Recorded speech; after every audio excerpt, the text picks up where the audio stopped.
Serving on a jury is one of the most important forms of public service that one can do. Second, maybe to just a military service.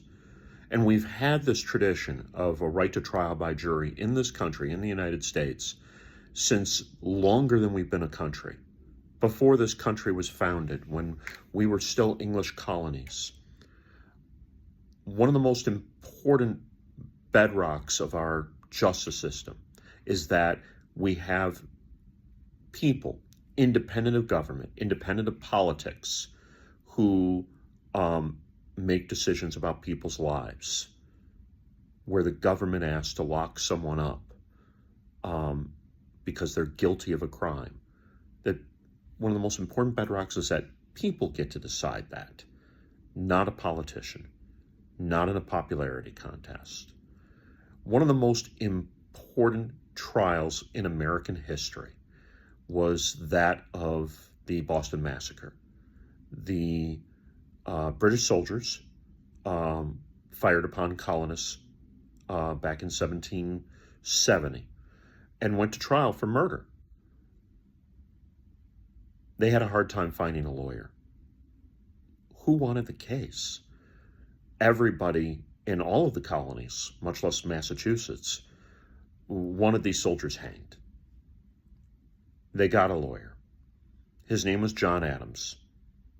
And he argued in front of the jury one of the most fundamental precepts of law, that in a murder case, you have the right to defend your life, which is what Adams was arguing that these soldiers were doing.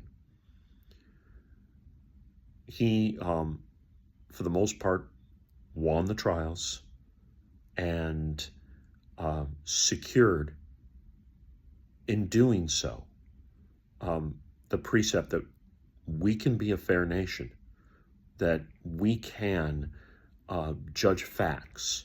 As he argued to the jury, facts are stubborn things, and facts that Adams presented to a jury prove that soldiers were defending themselves, and those were stubborn things to get in the way of what the local government wanted, which was these soldiers, these men, these people, their heads on a pike. John Adams eventually was one of the founding fathers, helped write the Declaration of Independence, was our second president of the United States. And he has said that his most important public service in his lifetime was not being president, but was being counsel for the accused during that jury trial. John Adams was born on October 30th, 1735. And on this day, his birthday, it's important to remember not just the man and the lawyer, the statesman, the president, but the principles for which he stood for. Because especially in this day and age, those principles mean everything. Happy birthday, John Adams.